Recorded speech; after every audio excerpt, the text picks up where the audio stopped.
কি জানো, যশোর কোন জায়গায়, কোন হল? মনিয়া হল।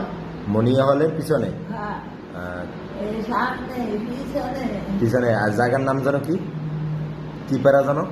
এই জায়গার নাম ঠিক খেয়াল নাই? না, জায়গার নাম বারন্দিপাড়া।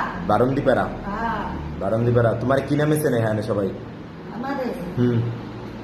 আমার নাম ধরে দেখতো কি নাম তোমার? রাবিয়া। রাবেয়া। ও।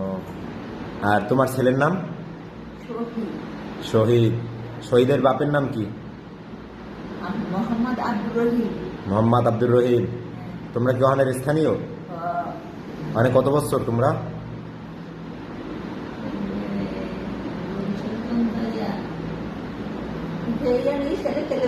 বরিশাল। তোমার বাড়ি কার? আমার হ্যাঁ। আমার বাড়ি তো বরিশাল। বরিশাল কোন জায়গায় তোমার বাড়ি? বৌলা লালমোহন। লালমোহন। হ্যাঁ, লালমোহনের কোন জায়গায়? লালমোহন লিখে দেয় আমার বাসা। লালমোহন যে ঘোষরাট কোনা। ঘোষেরহাট। হ্যাঁ, ওই জায়গায় লালমোহন ঘোষেরহাটে। তোমার বাপের নাম কি? খেয়াল নাই? মুজিবুর রহমান। মুজিবুর রহমান। মুজিবুর রহমানের বাড়ি কোথায়? বাড়ি বাড়ির নাম কি মুজিবুর রহমানের? দপ্তরি। দপ্তরি। দপ্তরি দপ্তরি। দপ্তরি বাড়ি। হ্যাঁ, ওই ঘোষেরহাট দপ্তরি বাড়ি। তোমাকে তোমাকে চেয়ারম্যানের নাম জানো?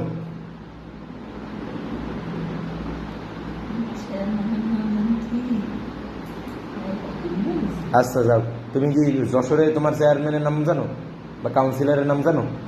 যশোর। যশোর মনিয়া হলের, সিনেমা হলের ওখানে কেউ নাম জানো? মানে এই কাউন্সিলর বা মেম্বার চেয়ারম্যানের?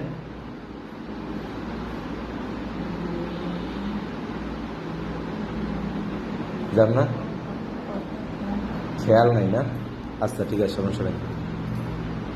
আসসালামু আলাইকুম সম্মানিত বন্ধু, প্রিয় ভাই বোন ও শ্রদ্ধাভাজন গুরুজন, ভিডিওটি সবাই দেখলেন। বিশেষ করে ভোলা জেলার এবং যশোর জেলার মনিহার সিনেমা হলের পিছনে যারা আছেন তাদের দৃষ্টি আকর্ষণ করে অনুরোধ করব, ভিডিওটি সবাই বেশি বেশি শেয়ার করুন। কারণ আপনার একটি শেয়ারের কারণেই এই বৃদ্ধা মা তার পরিবারের সন্ধান পেয়ে যাবেন ইনশাল্লাহ। বর্তমানে তিনি একটি বৃদ্ধাশ্রমে আছেন বরিশাল সদরে এবং চিকিৎসাধীন অবস্থায় আছেন। উনি বেশ কিছুদিন যাবৎ নিখোঁজ হয়েছেন তার পরিবারের কাছ থেকে। যদি কেহ ওনাকে চিনে থাকেন কিংবা ওনার পরিবারের সন্ধান জেনে থাকেন, দয়া করে আমাদের সাথে যোগাযোগ করুন। আমরা চাই আপনাদের সবার সার্বিক সহযোগিতায় আল্লাহর অশেষ রহমতে ওনার পরিবারের কাছে ফিরিয়ে দিতে।